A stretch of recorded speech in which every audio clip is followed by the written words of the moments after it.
Good morning. Hopefully everybody's awake by now. What a great keynote to kick things off today. My name is Monte Ratzlaff. I'll be moderating the panel discussion today. I'm from UC Davis Health System, and our panel today includes Ty Stallard, who's the IT security manager over at UC Davis on the Davis campus side. Sophon, who is a security administrator also at UC Davis, and Russell Jones, who is a partner at Deloitte and Touche. So I'm going to hand it over to them. They can say a little bit more about themselves, and then Sophon's going to kick it off with some words. Thanks, Monty. Appreciate it. So just want to give some context for the finding sensitive information, particularly at the University of California. It's tricky because we're a very decentralized institution.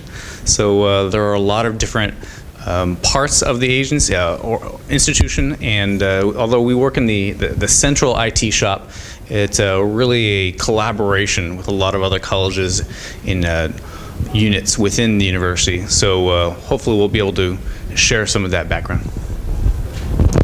Awesome. Hi, my name is Sophon, and I'm actually a security administrator at UC Davis. I actually work under Ty. There's a team of us, and each one has a specific focus. My focus is actually in PII and incident response, and that's why I'm here in this session. Thanks, Sophon. Russell Jones. So I work with a number of departments in the state of California, but I also work in the private sector, primarily with healthcare organizations and life sciences companies. So a lot of the issue, especially in healthcare, is sensitive information, protected health information, and then even when you get international and national laws that deal with how that information has to be protected.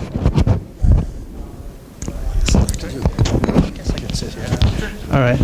So I guess I'll start off by defining what sensitive data is. Sensitive data is any information that is protected from unwarranted disclosure. So by that definition, pretty much anything can be sensitive data. Maybe your video recording of your honeymoon to Hawaii can be considered that.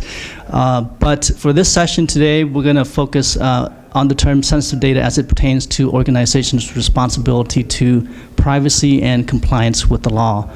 So what type of sensitive data that would fall into that category would be PII would be one of them, personally identifiable information. Personally identifiable information, in essence, are information that can be used to locate or identify or contact an individual. Some example of that would be, say, for instance, your driver's license. That would be considered personally identifiable information. Your credit card would be another. And if you happen to purchase the new iPhone 5S that uses the Touch ID system that has the fingerprint requirement to unlock a phone, that would be considered also PII. Another category that would fall under a sensitive data of concern would be PHI, which is protected health information. For simplicity, PHI simply is PII, but with the addition of health information record. Health information record can include your financial transaction with healthcare, or maybe your health condition. So these type of data are a little bit more delicate than your other type of sensitive data due to law requirements. Some of the laws that's out there is HIPAA, for instance, which protects health information. And you got FERPA, which protects student educational record. And of course, the California state law, the Senate Bill 1386, which pretty much regulates the privacy of personal information. So due to these law requirements, it is a little bit more sensitive than your typical data. And on top of that, if a data breach were to occur because of these type of data, you'd pay a huge financial consequences in the form of maybe customer loss or remediation or lawsuits. In fact, back in I believe April of 2011, Sony suffered a breach where 77 million records were stolen from their Sony PlayStation network. And that estimated to cost about, I think, $170 million to handle the incident. So $170 million is a lot of money, especially if you can use that money beforehand with foresight to implement into your security programs. So where can some of these sensitive data be located at? Pretty much anywhere. Some places you might not even think of looking, such, for instance, metadata. Metadata essentially is data about the data itself. If you have a smartphone, I'm pretty sure everybody here has a smartphone. I'd be surprised no one does. But if you take a photo picture on your smartphone, you pretty much created metadata. There's attributes in the file property itself, such as the author's name, the date, the geolocation where you took the picture, and a slew of other information depending on the application devices that you can use. So now with the emergence of the cloud and the whole BYOD concept, finding and protecting sensitive data has become increasingly more challenging. So it is our hope in this session today that we can present to you, although we don't have, I guess, a single magic bullet to solve the sensitive data issue, but we can, I guess, share with you our knowledge and our experience of the different approaches that we've taken in order to find and protect sensitive data. Okay? When I was preparing for this presentation, I was thinking about how our agencies and our institutions handle the sensitive information. Would you raise your hands if your agency is subject to the Public Records Act? And if you're not raising your hands, you should. I think you are. Even though you might not work directly with Social Security numbers, your agency may. Even if your agency doesn't handle Social Security numbers, the records that your agency must produce to the public under the Records Act may have that sensitive information. So I was kind of surprised to realize, wow, when you're complying with one law, the Public Records Act, you need to comply with other laws because there could be sensitive information or expectations of privacy in that data as well. So you have to be very careful when you're publicizing this information in ways you wouldn't expect.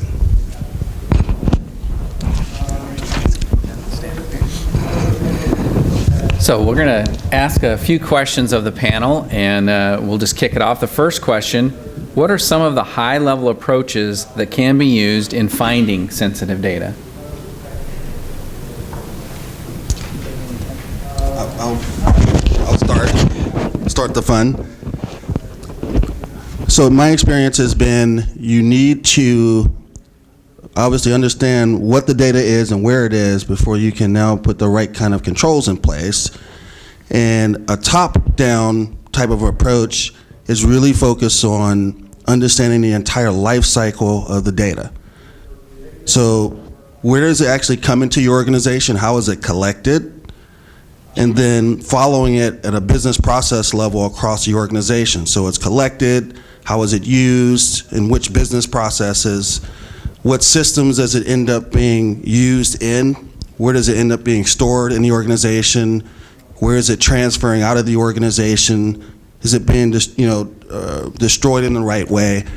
And if you take a process approach to actually document this in terms of visual flow charts, what we call data flow diagrams, and also understand the attributes of the information, which is driven by laws and regulations. So if it's HIPAA, for example, there's a pretty good understanding of what constitutes HIPAA. I mean, you can debate it, but there's essentially 18 specific data elements. When aggregated together, rises to the level of being protected health information.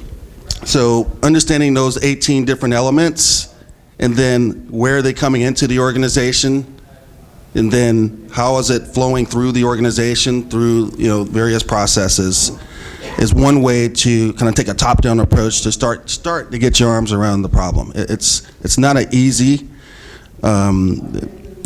thing to do, particularly if your organization is very complex, maybe has multiple divisions, it's geographically dispersed, multiple kind of IT solutions. I mean, that all adds complexity to trying to get a handle around it, but that is one approach. So I guess I could add to another approach, and that is the risk-based approach. At UC Davis, we actually developed this form called the Privacy Assessment Form, and in essence, the inspiration came from the PIA template that was given to me by the Department of Homeland Security as far as the concept. And what the form does is actually a survey that has a metrics of questions and scoring system built into it where the user would actually answer these questions. And it takes approximately about 5 minutes to actually answer the question. You can send out all to the users that you want to potentially categorize whether their system or their usage of the system is prone to PII, not prone to PII, or has PII. So based on the questions that they answer on this privacy assessment form, we can actually determine with pretty good accuracy, because we actually did some a quality check on the form itself to determine whether that user is prone to PII or not prone to PII. We distribute this form to a group of our employees, and within the, say 100% that we would normally scan for PII, we end up only have to scan 29% based on the form. Okay, so a risk-based approach is also another way to go about it. To add on the top-down approach, one experience I was assigned a task to identify where student information comes from, and it was very educational for me. We have one database with all of our students' grades and credits. Sounds pretty simple, right? Well, we found that there were a couple dozen different accounts that were able to create identities. And so we created a couple dozen interviews with a couple dozen departments, and everybody had their own process for how students applied to the university, and the folks who were applying for financial aid. And each one of these was a source of personal information that we had a responsibility and a duty to protect. So getting out there, it was very a broad approach at a business process level, documenting things that we never really had documented before. Everything just worked. Obviously the opposite approach would be a bottom-up approach. So starting at the disk level and the file level and the file share level. And I think that's really effective if you have a limited scope to search. There are a variety of tools. We'll talk some about that. Well, I think one of the challenges facing the bottom-up approach going forward is going to be cloud computing, because it's so efficient for large institutions to outsource these functions to companies that do this as their core competency.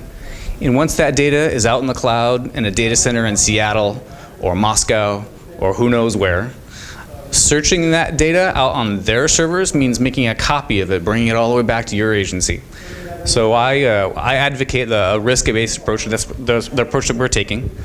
The survey, trying to identify where you're more likely to have stores of unmanaged personally identifiable information, and as a validation process for the folks that are high risk of having the unmanaged PII.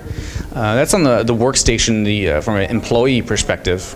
And we're doing our best to reduce the likelihood, but we have to take a different approach on the server level, the file system level, and honestly, it's better to prevent this from occurring in the first place. So if you have to react, if you don't have a data classification policy, you don't have strong procedures to label the data coming in, if you have an image of a paper form that has sensitive information and you put that in a document storage system, put it in a database, you're not going to find that from a file system level, from an interview perspective. So it's really important to label that before it gets in. And unfortunately, if you have a situation that you have a reportable incident, you're going to be experiencing your e-discovery process. And instead of your folks being proactive finding this, you're going to have attorneys during document discovery trying to find what the impacts are for the litigation that you find yourself in. Okay, so it sounds like we're using processes, risk-based approaches to sort of target where sensitive data might be. So the next question that leads after that is, what are some of the technology tools that can be leveraged for finding and remediating sensitive data? Okay, so I guess I can answer that question.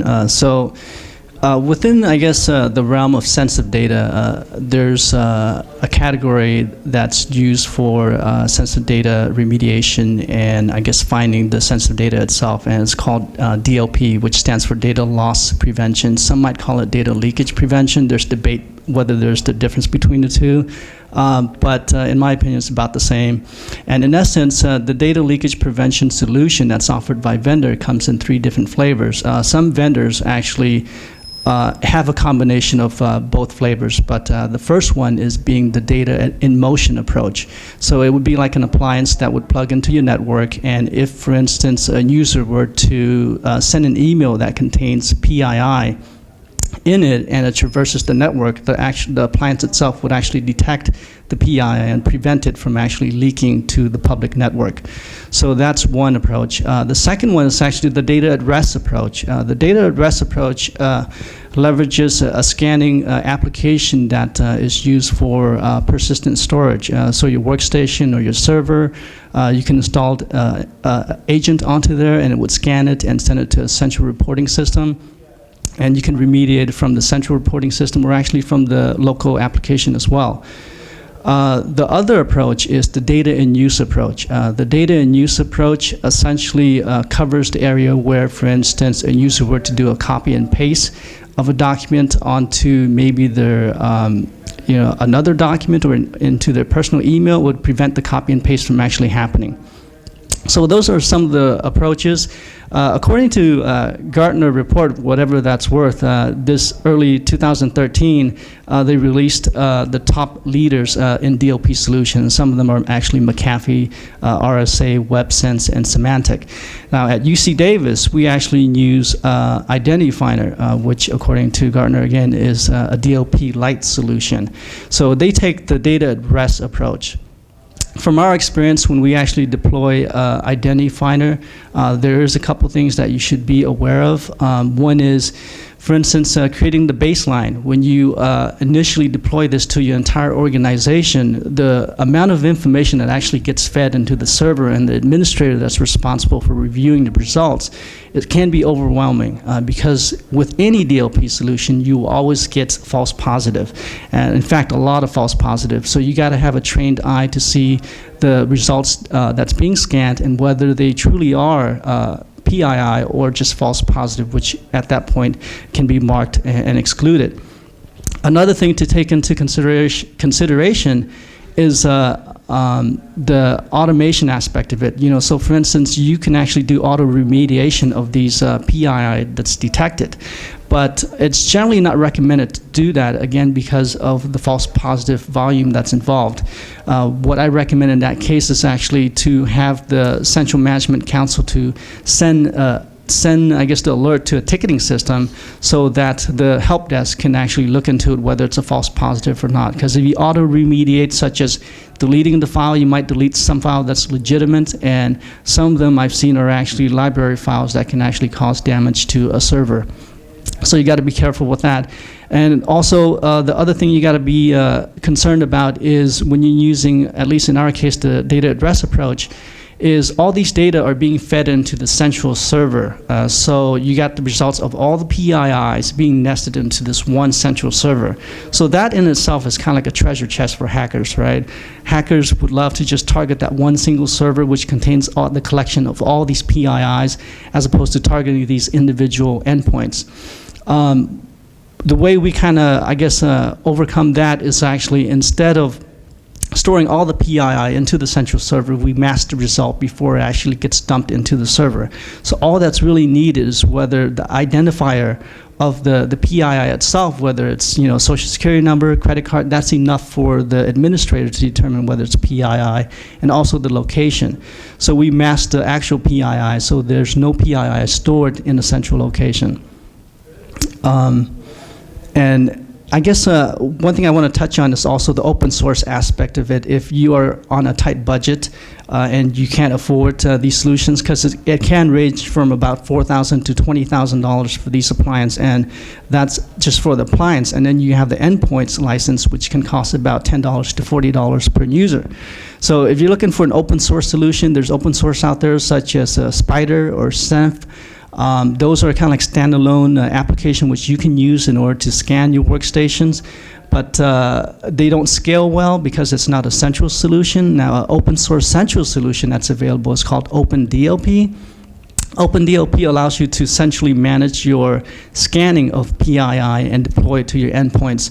But my only concern with open source software is that the developers tend to lose interest and there's really no financial benefit to them. So it tends to get abandoned. For instance, Scent and Spider are actually abandoned right now. It hasn't been updated in a while. So the libraries for these tools in itself is a security risk because it might contain vulnerability. Another aspect of tools that you might want to look into is what's called adjacent technologies. So adjacent technologies, in essence, are those kind of tools that are not, those kind of appliance that's not necessarily designed for PII detection, but rather, for instance, next-gen firewall or your unified threat management slash antivirus, but they have like this little feature that is tacked into it that has PII detection. So if you have that kind of appliances or application already installed, that's something you can leverage if you're on a tight budget. Okay? Thanks. Just add a few things to that. Where I have seen projects not be successful or the outcomes not achieved that organizations went into the projects with was based primarily because the homework wasn't done on the front end. All of these tools essentially do the same thing, but they all have nuances about, some are better. I'm not going to say which vendor names, but the Gartner reports, all that's available. But some are better at dealing with looking into files like roster files, right? Video and pictures and things like that. Think of CAD design drawings, and so some are stronger at that. Some are stronger at doing large volumes of data. I think that's another part of the homework up front. Are you talking about terabytes or exabytes of data that you're trying to go scan?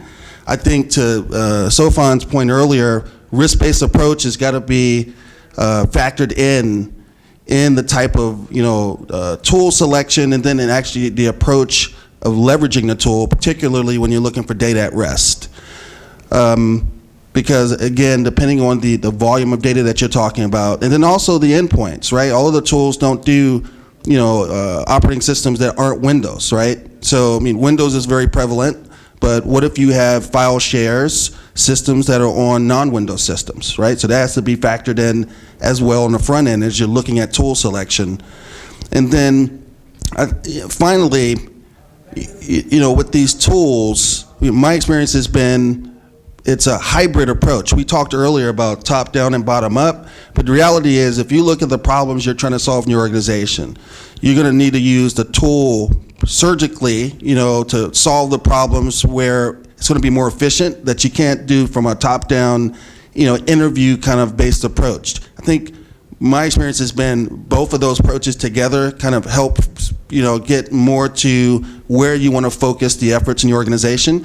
Usually where you focus the efforts, and Sophon actually talked about this earlier, if you think about where you get into trouble, it's breach, right? No one wants to be in the news. So where's breach happening? It's happening with mobile devices, laptops, thumb drives, things going outside the organization, email. So when you talk about a risk-based approach, you really kind of look at the highest level, where do we have the most risk based on our user base and our business of sensitive information or regulated data getting outside the organization, and that's really kind of how you focus your resources, your time, your effort to try to tackle a really big problem.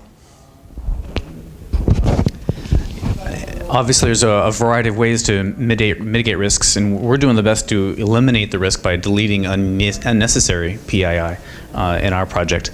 But crypto is the solution to all your problems, right? So if you encrypt everything on the hard drives, your laptops, all of a sudden it doesn't become a reportable incident if the laptop gets stolen. There's a new niche market for companies that encrypt your data on the fly as you upload it into the cloud. Cipher Cloud and CloudLock are these companies that It's just transparent. Your servers, your users access the internet, these cloud services, they encrypt it on the fly, the users don't notice it, and the keys your institution can manage. So you translate the PII sensitive information problem to a key management problem. Also an unsolved problem, so you have to be very careful there too. Yeah, one thing to add on to what Ty said. Totally agree. I think any security professional or risk professional would say you should just be encrypting laptops and mobile devices.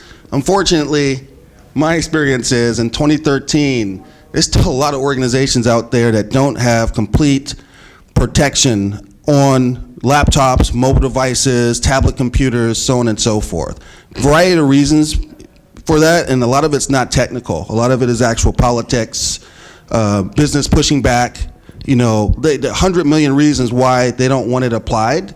So, I just think that's kind of what I'm still amazed when I work with companies and they don't have, laptop encryption in place across the board. So when you talk about that issue, I mean, how do you, when you think about the fact that we're moving toward the BYOD, right? It's a big thing. So how do you apply that kind of theory, or that kind of, encrypt the mobile devices on someone's personal device? So I guess the question was, how do we apply the encryption to, I guess, the whole new realm of BYOD, right, personal devices? That's actually one of the questions. So one of the questions that's going to be asked. So we'll take it. Yeah, so we'll take that. So I think a lot of it, as far as BYOD is concerned, and also the cloud, comes down to governance. One of them is governance policy in place. Before a user actually brings their BYOD devices into the organization, use it for work purposes, make sure that they're aware that there is certain authority that the IT organization has over their device if they're going to use it for work purposes. I think that should be agreement that should be established beforehand, especially if intellectual property gets lost on that personal devices. So if they're okay with that, then there's some kind of consensus to use that device. A couple other is using, for instance, virtual technology. You got Citrix and VMware actually has some technology where you can deploy applications onto the mobile device itself, so it's actually contained within the virtual instance. So the security is actually contained from the personal device itself. So that's another technology that you can leverage. And of course, encryption was mentioned. You can enable encryption on these devices just in case it gets lost. And you guys want to add anything else to that? So obviously the answer is it depends. And I know I have a friend who working at a federal agency. They have a bring your own device policy that says no. So they issue mobile devices, and the federal agency manages that mobile device for them. And I'm sure it's all based on cryptography and certificates. I know at the UC Davis, our personal health information, we are very careful about where that lies, and we have to make sure that's encrypted, and we manage that with certificates, with technical policies, with procedural policies. On the academic side, it's much more complicated, shall we say. And in a sense, we have a lot more experience. In academic environment, we've had bring your own device for decades, because we can't issue every student a computer or a laptop or a smartphone. So we have architected our systems so that all the data resides on the server, and they access the interface on the endpoint, and the data is not stored there generally.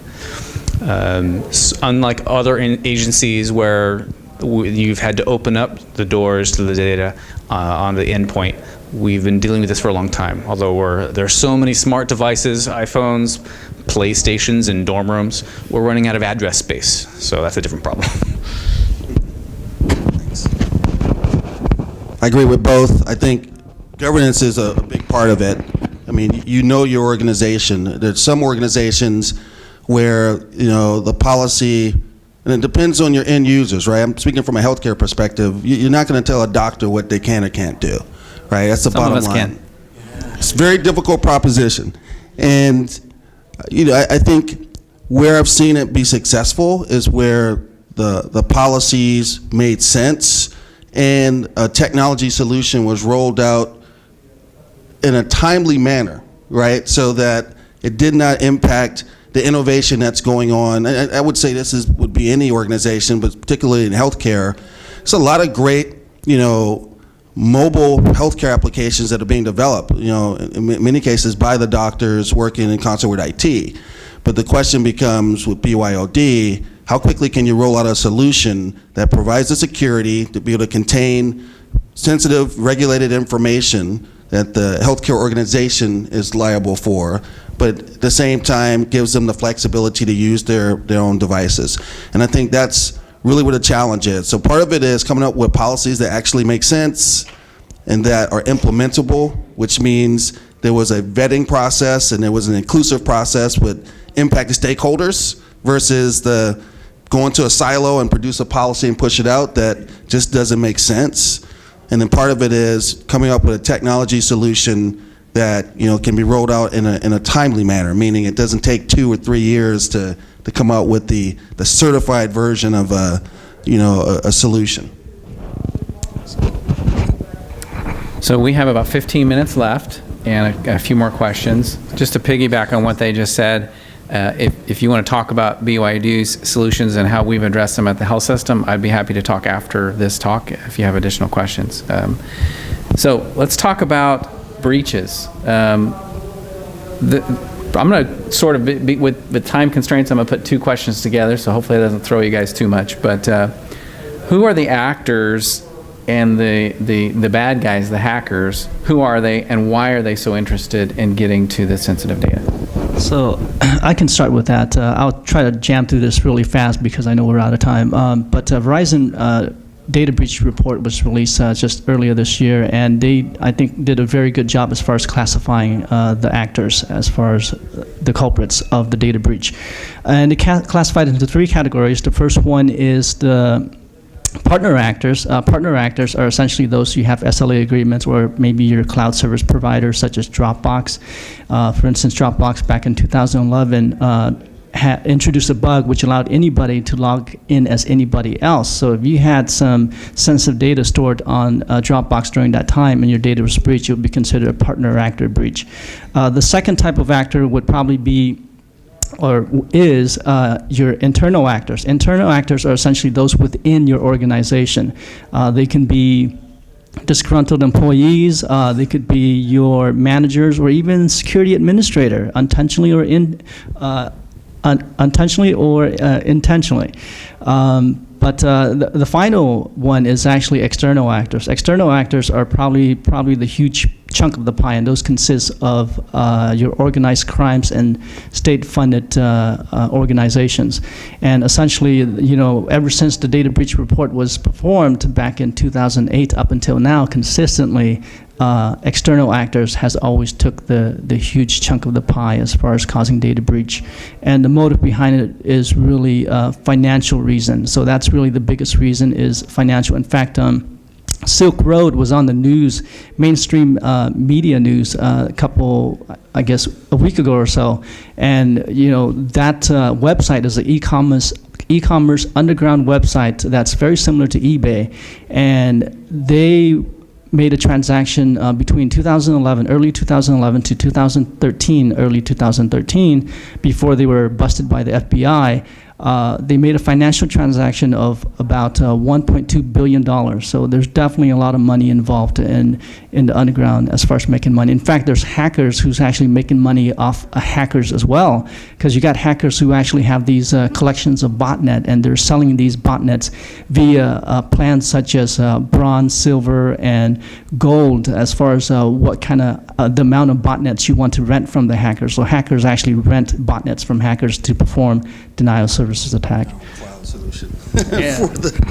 I'll just quickly hand it over to Ty. It's about the money, right? Fastest growing form of identity theft is medical identity theft, right? And there's various studies, but on the underground, the value of a medical record is in the $50 range versus credit cards now like less than $1 in terms of their value.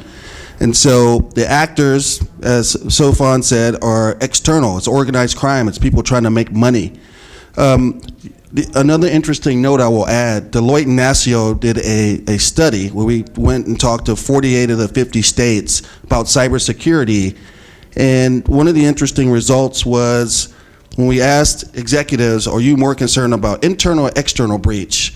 The majority were very comfortable that they had external breach reasonably controlled and were more concerned about internal. Thanks. I'd actually argue the actors haven't changed. I think yesterday we heard about international espionage. Yesterday we heard about organized crime. I think every agency has experience with employees who aren't pleased with the situation that they've left with.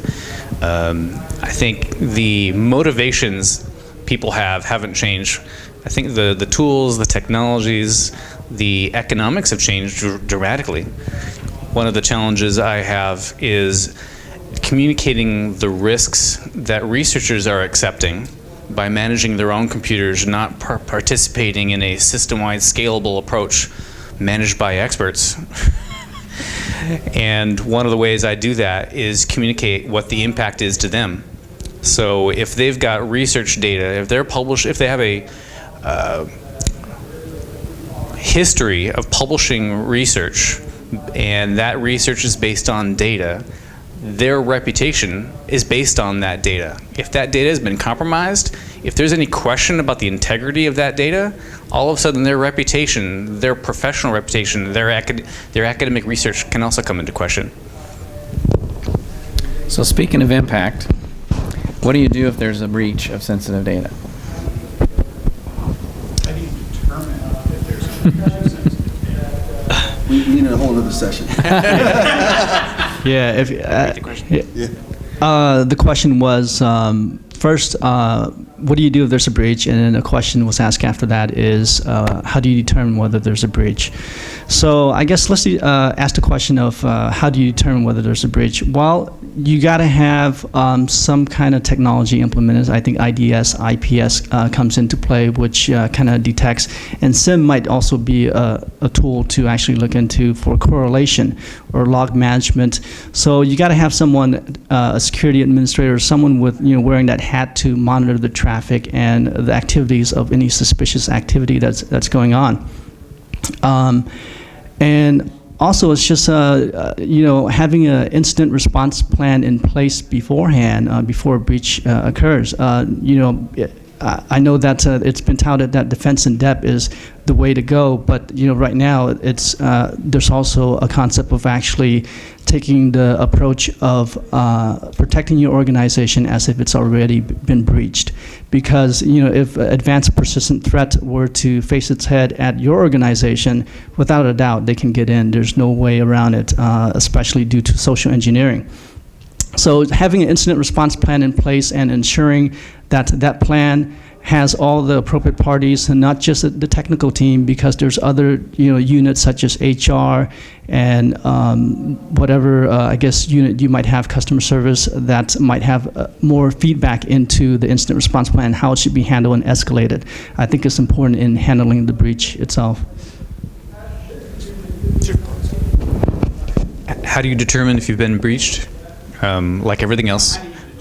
How do you determine if PII has been breached? How do you determine if PII has been breached? I think the answer, like everything else, is people, process, and technology.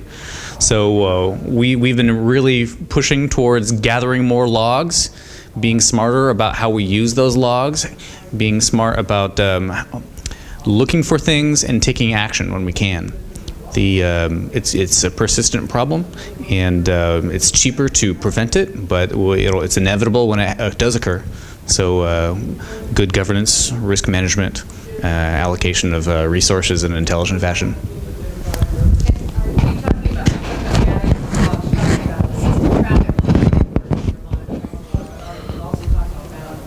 User accesses, so your internal access logs as well? What kind of logs? That would be at the database, the operating system, the application layer, everything, honestly.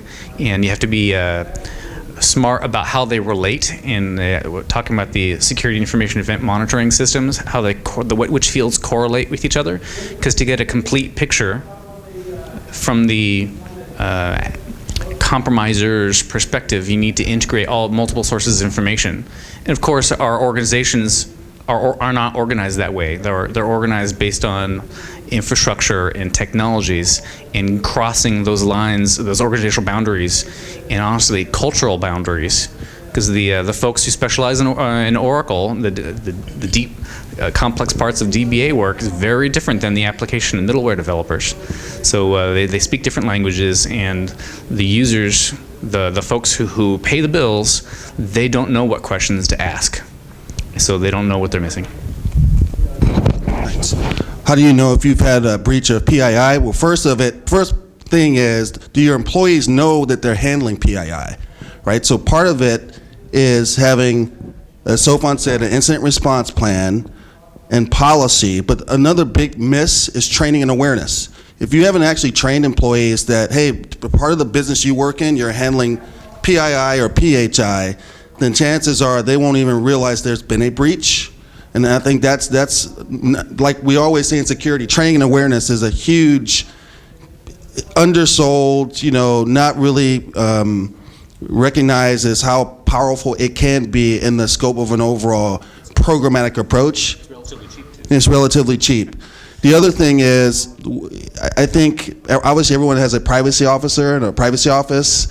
Where the privacy office is working closely with security, this is a good thing, because privacy is going to really give you direction in terms of what is the PII, the personal information within your organization that people are handling. They would have hopefully done that analysis and pretty much provided the requirements now to IT security and IT risk managers to put the right kind of controls and training in place, so that people understand that, okay, I'm dealing with PII, or I'm dealing with PHI, and here's what our policy says, and I went through the training that says what to do if I believe that information has been, has been authorized access to it, so on and so forth.